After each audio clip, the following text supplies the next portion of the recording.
Are you interested in your children getting the best possible education they can? And is your government out to thwart that intention? Well, this is the case in England and Wales with the new schools bill. And in this video, I'm going to be talking about home education. Actually, there's a three-part video.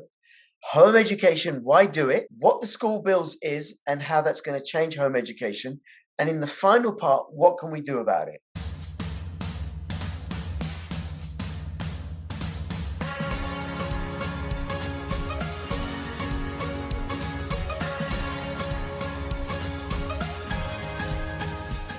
Meet NordPass.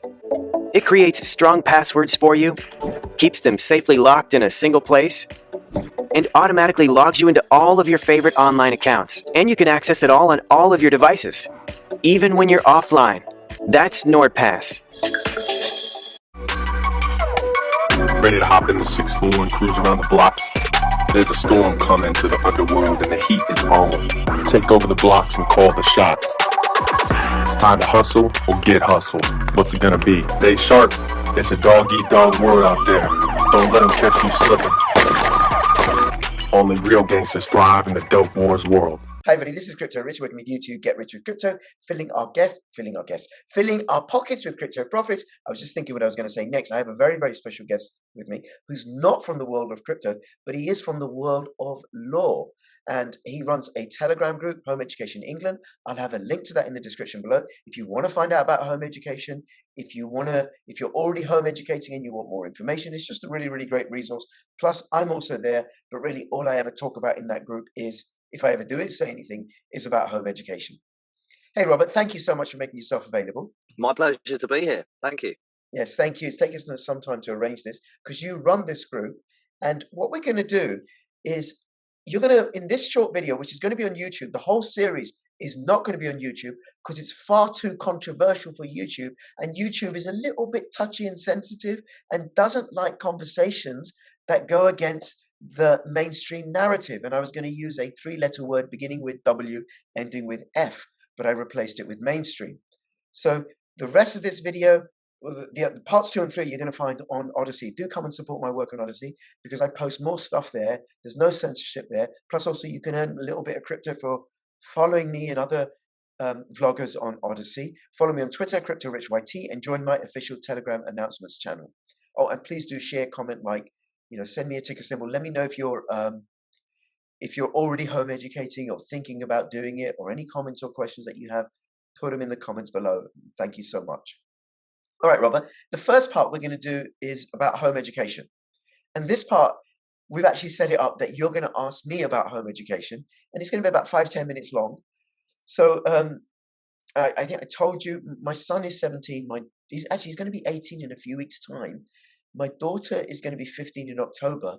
Neither of them have ever been to nursery, kindergarten, junior school, high school. My son started college about a year ago. My daughter's going to start 1 day a week in September because she wants to. I don't want them to, but hey, it's up to them now. They can decide. So we can talk a bit about that. And then how the schools bill is going to challenge the power that parents have to home educate their children, or really over their own children. Some of the aspects of the schools bill are really quite shocking. For me, I work as a social worker and I have a lot of authority and power under the Children's Act, but the schools bill is something else. Then also, what can be done about it? And this is where your expertise comes in. So do you want to start? We start with a little bit about asking me about home education. And I don't know what you're going to ask me, but fire away. Yeah, so it's great to hear that you've home educated your boys and girls, and I believe it's one of the best things anyone could do for their boys and girls, and also for the wider society, because I think some of the problems in society are due to the education system. Hopefully that's not too controversial for YouTube. But yeah, so I mean, how have you found that? So they've never been to school, so you haven't had the problem of deregistering or anything like that. So how have you found it? Have you had any interference? What challenges have you had just for yourself? Okay. Yeah. I'll answer that in a second, but I think I just want to say something very general about home education, right? So why I started so anybody who's new to this subject, or looking at doing it, why I started home educating is because I wanted my children to have education. One of the things that I discovered when I was looking at the history of schooling, actually from my own personal experience, because I'm in Pakistan, I was born in Pakistan, and I knew that British Empire wasn't an exercise in philanthropy. The British didn't bring schools to British India in order to have an educated populace to lord it over. No, they used schools for what they were designed for, in order to train people in conformity, obedience, and compliance. And in the situation in India, more specifically, to train Indian children in this: we are your lords and masters. Listen to us, not your parents. Follow our gods, not your gods. That's what schooling was set up for, in order to train children to obey state authorities and whatever the state wanted to inculcate them. It's not designed to educate. And people can look up John Taylor Gatto and John Holt and education otherwise, and there's loads and loads of resources, and start examining it. So I home educated because I wanted my children to have an education, and I wanted them to be happy. And because without, what is the point of life without happiness? And I'm proud to say my children have had a deliriously happy childhood. And how I know is because I am envious of the childhood they've had.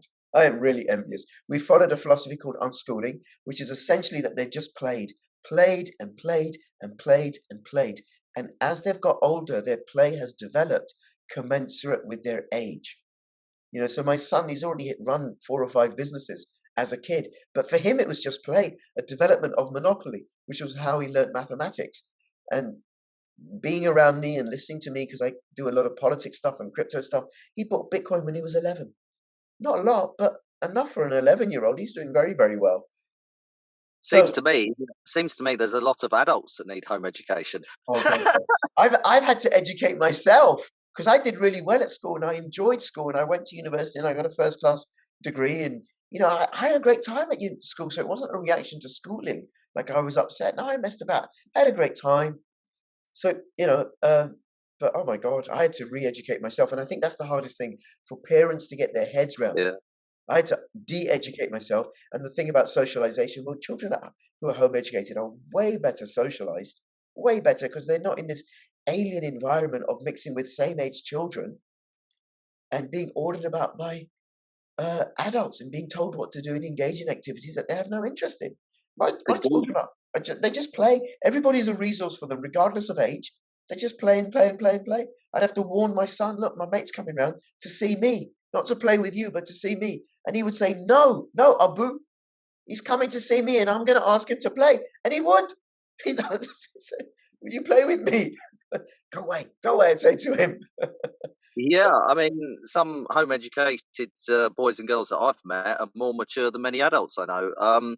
So yeah, and it seems to me that even if you pay for an education, even if you were to go to a place called Malvern College, which costs £40,000 a year, you still come out a cog in the system. You're just a bigger cog. You don't know how to start a fire. You don't know how to wild food forage. You don't know how to do lots of different things that we need to be able to do in life. Yeah, absolutely. I mean, my son, he's in college because he wants to. A childhood spent, what did he do? He did gymnastics till he was about 10 or something. And then after a year of pestering us, he started doing ballet because his younger sister was doing ballet. He did ballet till he was 14. He said, if I was in school, I wouldn't be doing ballet because I'd have got teased. Really enjoyed the ballet. He moved on to other stuff, skateboarding, ice skating, hanging out with his mates, forest school. We'd say to him, look, there's a maths tuition starting up. Do you want to go? You're all right. There's an English class starting up. Do you want to go? You're all right. And then one day he said it to us, he wanted to learn Mandarin. And we're like, why? Where'd you get that idea from? He goes, China's going to be a growing economic power. More people speak Mandarin than any other language. I think it'd be useful. This was when he was 12. So we found a native language Mandarin tutor in our little town. And he went for 5 years learning Mandarin because he wanted to. And then when he was about 15, he said, I want to go to college. I said, you don't have to go. His mum wanted him to go. I said, no, you don't have to go. I don't want you to go. You don't have to go. I want to go. No, you don't have to go. You don't have to go. I want to go. And then I said to him, right, if you want to go, you better study because we're paying for your exams. And then he did nothing.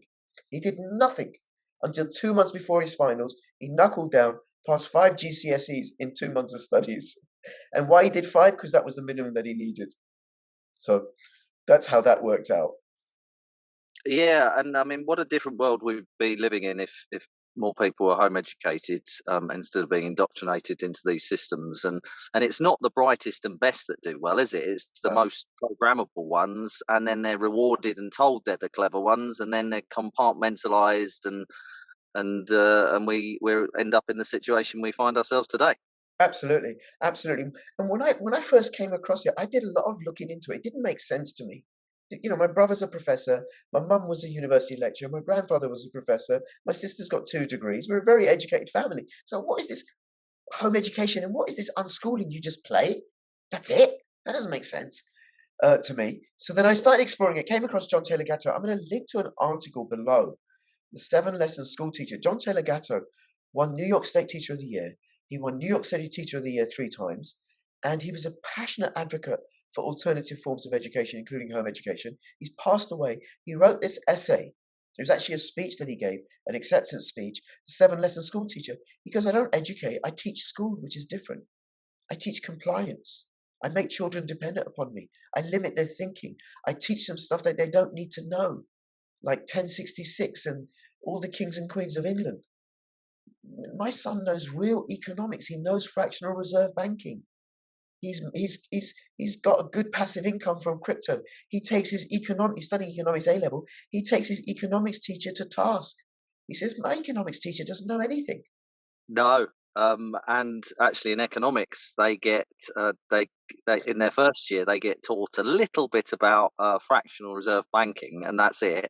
And the same on a law degree, they get 2 hours of common law, and that's it, because there's no money in it.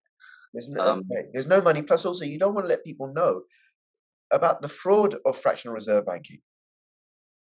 How fraudulent it is, because how it robs people of their time and their labor, because people will be really, really pissed off. So now, I think I'm ready to go to your question. Have I ever had encounters? Yes, I have. The local authority found out about my son when he hurt himself and he went to hospital. And then the hospital told the Educational Welfare Organization. They contacted me. Now, I'm a qualified child protection social worker, and I'm really clear about the difference about the law for home educated parents, which currently is the children are mine and my wife's. They're mine. I'm responsible by law for their education. I'm responsible for their welfare. It's all mine. So they contacted me and they said, we'd like to come and meet your son. And I said, no, you're all right. Here's a philosophy of education. This is why we're home educating. This is what we're doing. This is how we're covering his physical needs, his social needs, emotional needs, spiritual needs, and literacy and numeracy. You know, like he had access to books and playing Monopoly and hanging out with other kids and adults and doing fun things and doing gym and ballet. It was all covered. It was all dealt with. So I sent them the philosophy of education, which in England and Wales you can do. Declined to meet them. And then they said, that's fine. Then the next year they wrote to me again, and I'm always late replying. So then I send them, no, thank you, don't want to meet with you. Here's another philosophy of education. And then one year they wrote to me and they said, okay, the new Assistant Director of Children's Services has asked us to meet all the home educated children in this area. And I said, okay, do you have any evidence to suggest that my children are not receiving a suitable and appropriate education? They said no. I said, okay, do you have any evidence to suggest that my children are at risk of significant harm or are being subjected to significant harm? Now, those last 2 pieces are from the Children's Act, which I'm very familiar with as a child protection social worker. And they said no. I said, okay, I'm declining to meet with you because my son is young and it's my job as a parent to protect my children from the intrusion of strangers. So thank you very much, and no. And that was it. And now, I think they wrote to me last when he was 15. I ignored it. I don't know if I replied or something. And they don't know about my daughter because my children never went to school, so I never had to re-register them. And currently, there's no requirement in England and Wales and in Scotland, if your children have never been to school, to let the school know or the local authority know. You know, my children are registered with doctors and dentists and library, you know, so it's not like they're hidden and tucked away in a box or in a cupboard somewhere. They're in the community. They attend classes and groups. Oh, it broke up a bit there. Okay. Some connection issue there. Okay. Sorry. Well, I'm just saying that my children are not hidden away. They're out in the community. They don't know about my daughter. There's no requirement for me to let them know. So that's that on home education. The new schools bill that's coming out. Is there anything, before we move on to the schools bill in the second part, is there anything else you want to say or ask with regards to home education? Right. So obviously, I mean, you've got a lot of knowledge and experience, so you're able to deal with the education authority professionally and sort of bat the ball back to them, as it were. Where have you got any evidence that I'm abusing my child or anything, or not providing a suitable education or whatever? But a lot of people aren't so confident, are they? And they may have low levels of literacy themselves potentially, Yeah. and they get more scared by these intrusions. So there's a confidence issue, or what do you think it is? Oh, I think absolutely right. Absolutely right. And one of the things that I discovered when I was researching home education is that when it comes to school and university and college, the demographic that does best are the children of middle class university graduate parents. Me. My children will do best because I'm middle class and I got a university degree. But when it comes to home education, the demographic that does best are the children of working class parents who haven't been to university. Non-graduate working class parents. Their children do much, much better at home education. They outperform the children of middle class parents, like my children. And why I think that is because they've got they're way freer. They've not been trained to think that education is just like this. It's all about exams and tick boxes and pleasing your teacher and this curriculum. They're just freer in their thinking. But I think they have less, this is my speculation, assumption here, less capacity and less resources and less confidence to deal with authority figures. And I think that's where it comes in, that where, you got a single parent or working class parents that are home educating. I got a friend whose dad's a carpenter, mum works part-time running a forest school, although she's a graduate. But those sorts of families, maybe, how would they dealing with local authorities? Plus also, I'm a social worker. I'm an agent of the state. I'm very familiar with local authority law. Plus also as a social worker, I'm really conscious of not to overstep the mark because I have a lot of power as a social worker and I have no interest in abusing that power. So I think they find it challenging, which is why I think your Telegram group and the service that you provide is so useful. Plus also I'll have some other links like eduyourself.org and Education Otherwise. And whichever country you're in, like in Ireland or Scotland, in Scotland there's Schoolhouse, and there's other organizations in Northern Ireland. In Ireland, home education is protected by the Constitution. And there's all sorts of different rules according to the different states in the United States. So you can check that out yourself. So, well, interestingly, unless they've changed it recently, home education is illegal in Germany. And I think they tried to make it or have made it illegal in France and probably other European countries. So we must rejoice and be grateful that we live in a place where it is still legal to home educate. Absolutely. Well, in England and Wales, it's very, very easy currently. It's really easy. No curriculum required. Don't need to set a timetable. It serves all sorts of communities. It allows the religious communities to educate their children as their religion sees fit. It allows gypsies to carry on with their lifestyles and have their children living with them. It allows unschoolers to do whatever they need. It can be individually tailored to each family and to each child versus a factory schooling mass production system, which is why the schools bill is such a threat. And just what you said about it being illegal in Germany, who made it illegal in Germany was Hitler in the mid-1930s because he didn't want anybody escaping the influence of the Hitler Youth movement. And we've got that sort of movement happening right now in England and Wales with the schools bill. And we'll talk about the schools bill in the next video, which will be on Odyssey because it's far too sensitive for YouTube. YouTube is far too censorious. No freedom of speech here. So, Robert, thank you so much. If you have any comments or questions, if you want to know about home education or unschooling, put it in the description below. Check out the links to Ed Yourself, John Taylor Gatto. I'll have all those. Plus, also, I'll have a link to Robert's Telegram group, and also his course on how you can learn to use your lawful rights to protect yourself and take care of yourself and assert your sovereignty. But we'll be talking more about that in videos 2 and 3. Robert, thank you so much. Thank you, everybody. See you on Odyssey for part 2.